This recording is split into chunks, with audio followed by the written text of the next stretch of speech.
Hello and welcome to the grand final edition of Super Summer Series TV Season 4.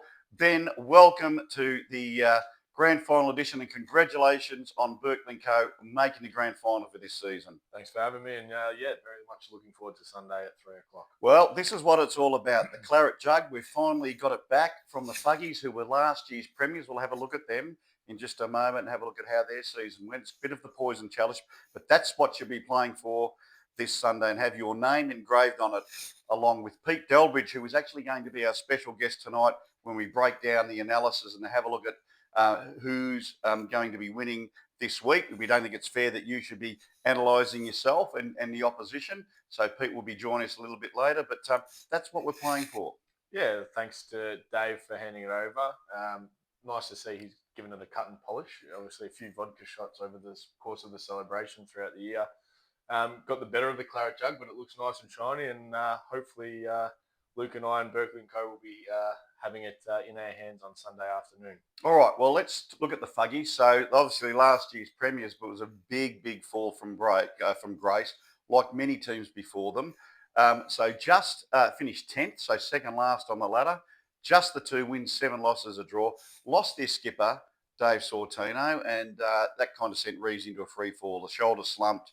He wasn't able to recover and pick himself up off the canvas. And no matter what Rory could do to try and lift the team and lift Reevesy and play some good golf, Reeves wasn't able to recover.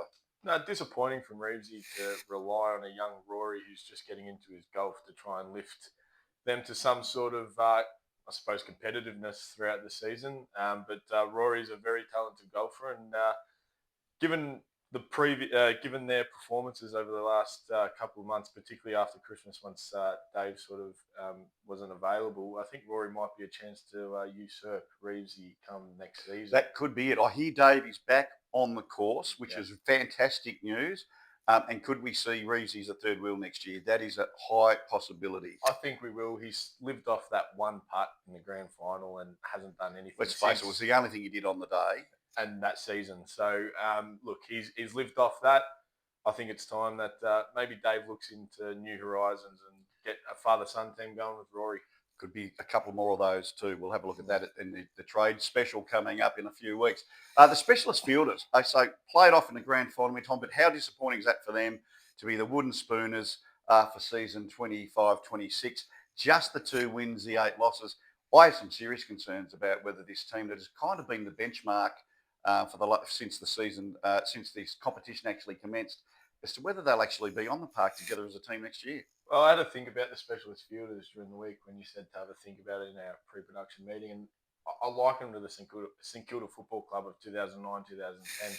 At the height, one of the best teams in the competition, superstars everywhere, great golfers everywhere in this team, and then you've got great footballers, and got to 2 or 3 opportunities and couldn't make the most of it and failed at the last hurdle. And by more than means, they were a more than capable team of winning those premierships, but they just failed at the last hurdle. And will I be back? I don't think so. No, I think it's done. I think the specialist fielders are done. I think they will have a mutual breakup, parting of ways, and I think Luke Delbridge and Mitch Jamison will find themselves a new partner comes Super Summer Series 5. Cannot wait for the trade episode of Super Summer Series TV to have a look at where the teams are going to be placed next season. Let's get into good shot, bad shot, because you're going to depart us very shortly.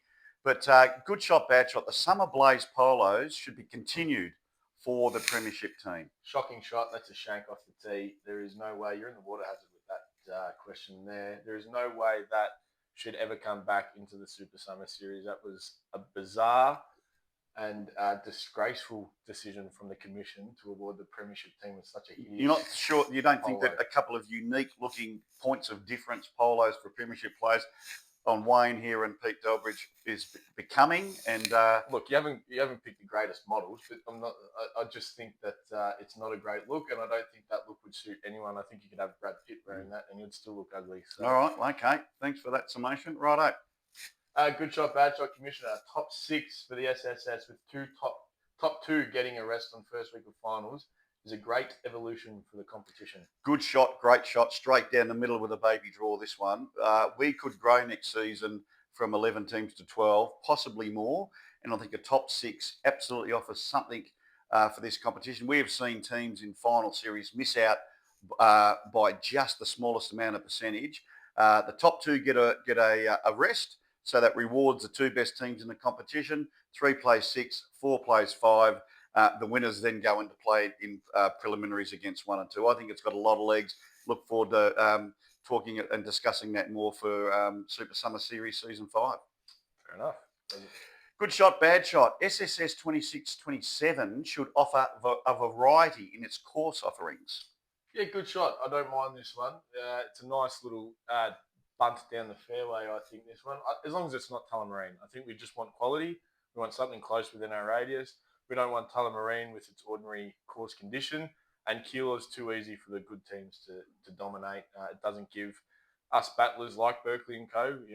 We're a battling team, and we got to win a few games at these harder courses because it gives everyone an opportunity. And I think if we, incorporate the likes of the Melton and Gisborne, the Medways and whatnot that are around our area, I think they're more than capable courses for evenness of the competition. Something for the commission to consider. Obviously, we're a very consultative commission, so we'll put that out there. But I think a couple of other rounds are in order for next season. They're very popular, so we'll have a look and we'll report back ahead of next season.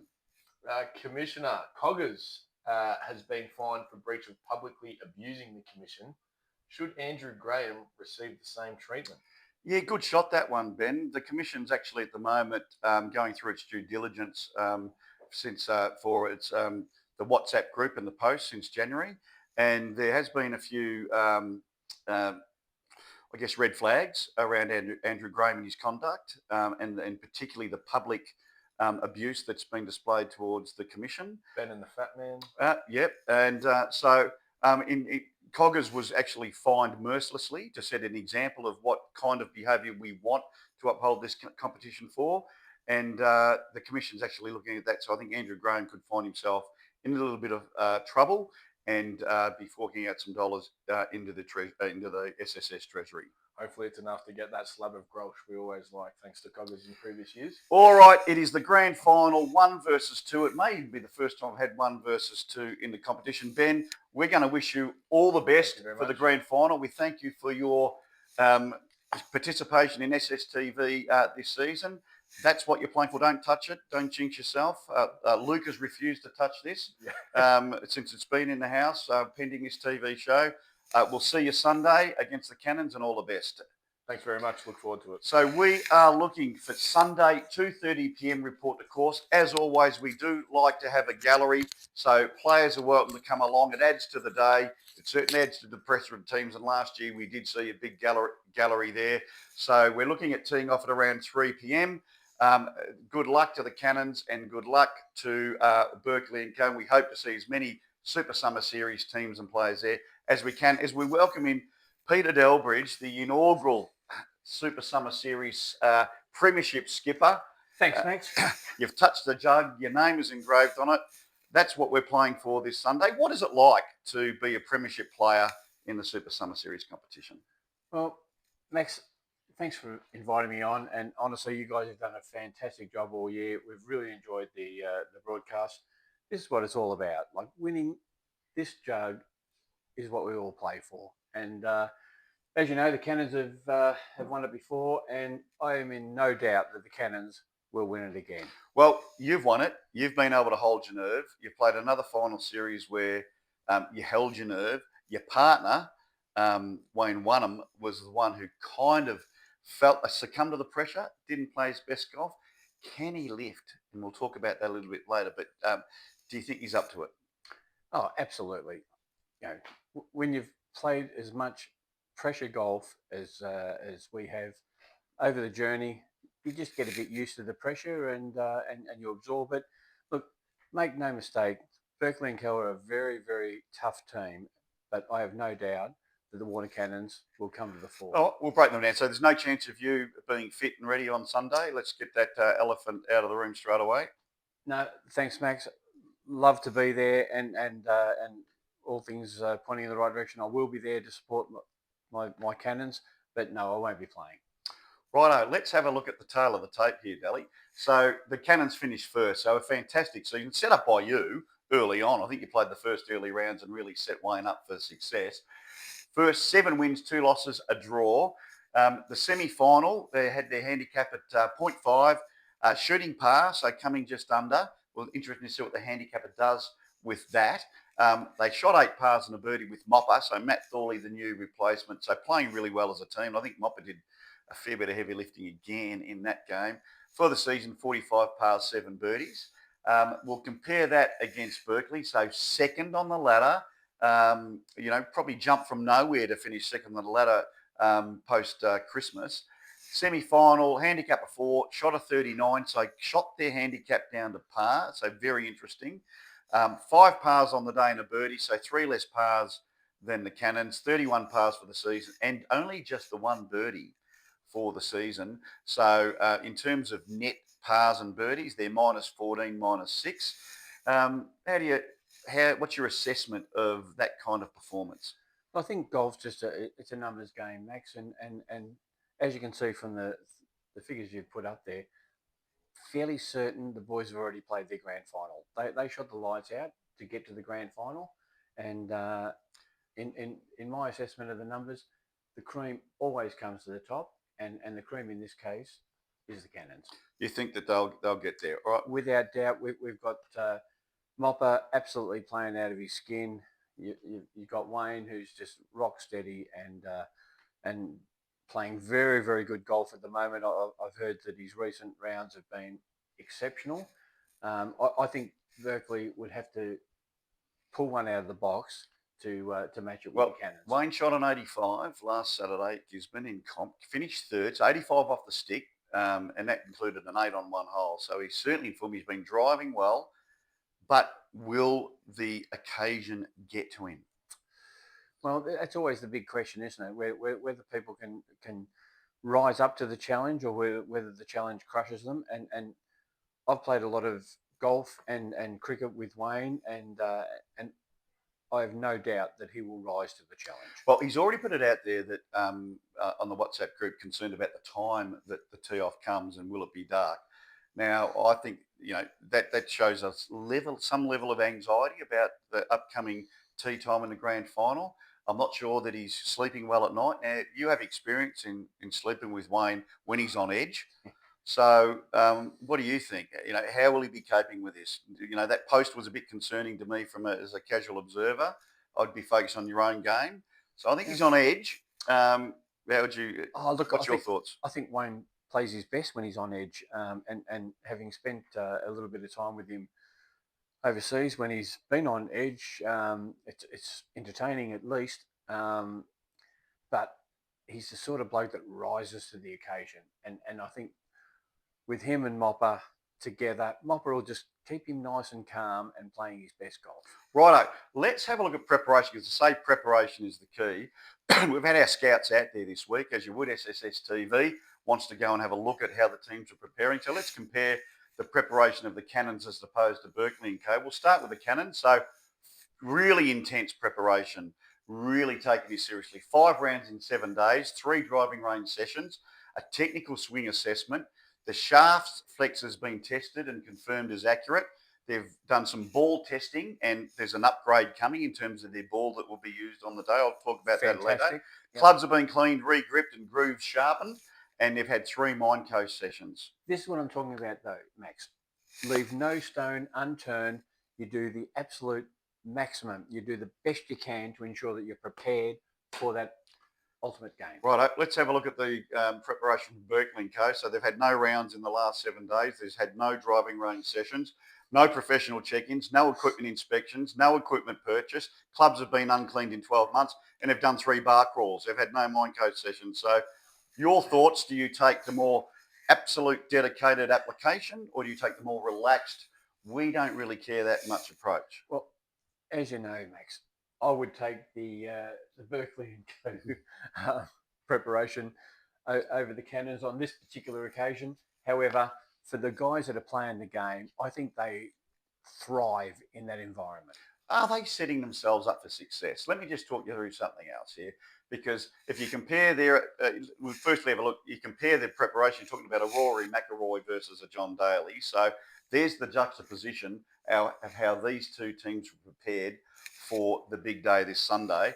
But we do have news is that Wayne Wynnum has done the ball testing and has upgraded to the ultimate ball that you can get on the market, the Titleist Pro V1. Now, I want to ask you something. Is that just a little bit of misguided arrogance, or is it a shrewd sense of self-assurance?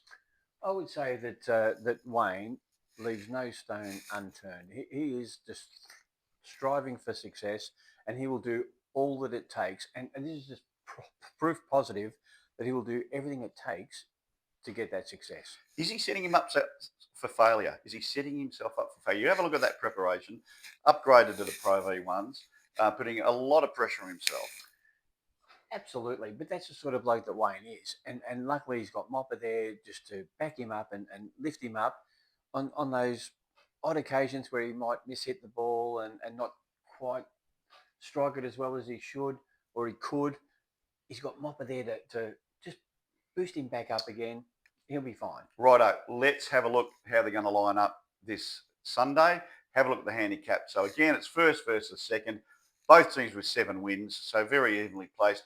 In the semi-final, the Cannons had 0.5 as handicap, shot 35. Berkeley and Co. handicap of 4, shot 39 and 35. So it's only 0.5 difference in terms of the scores had these teams played each other in the semi. The handicapper's done his job, and he's said that you finished under par, you're going to pay the price in the semi-final. So the Cannons will be off scratch in the grand final. And for Berkeley and Co., unchanged. They will go in at 4. So there's a 4-shot difference for Berkeley and Co. So they shot to their handicap. The handicapper didn't see fit to apply any further penalty, given they shot to the handicap and shot par. So 4-shot difference. What are your thoughts? Look, that's horrendous. Like, look at the numbers. The numbers don't lie. Like, they both shot 35. How is one playing off scratch and the other one +4?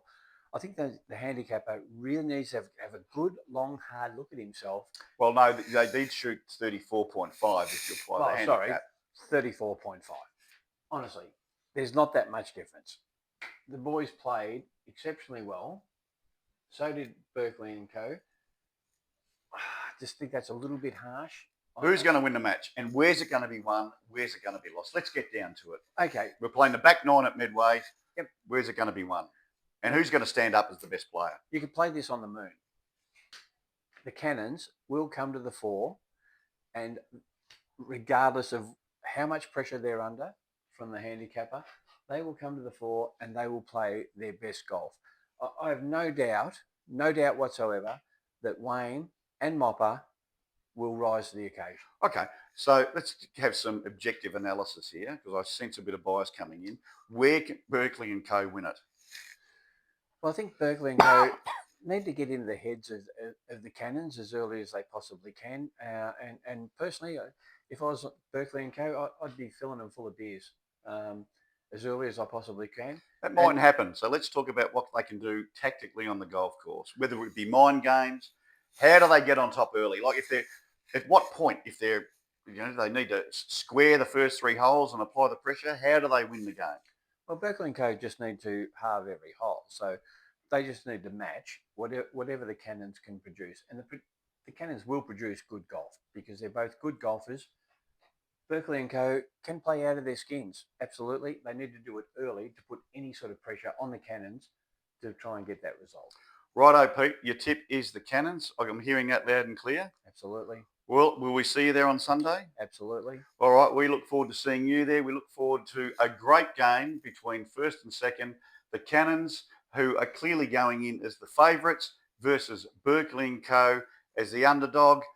Ben, just come in and join us as we talk about the Claret Jug, Sunday 2:30 p.m. on Medway. Dally's not backing you in. Good luck, mate. Dally's not backing you at all. Just crouch down a bit so the camera can see it. Dally's not backing you at all.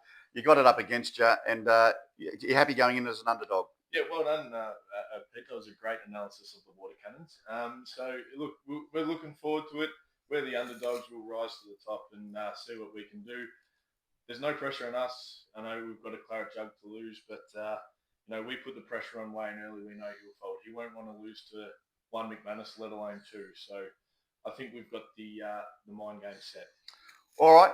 Good luck, Ben. Thank you very much, Pete. Look forward to seeing you both and as many of our SSS viewers as possible Sunday at Medway Golf Course for the Grand Final Super Summer Series Season 25-26. See you there.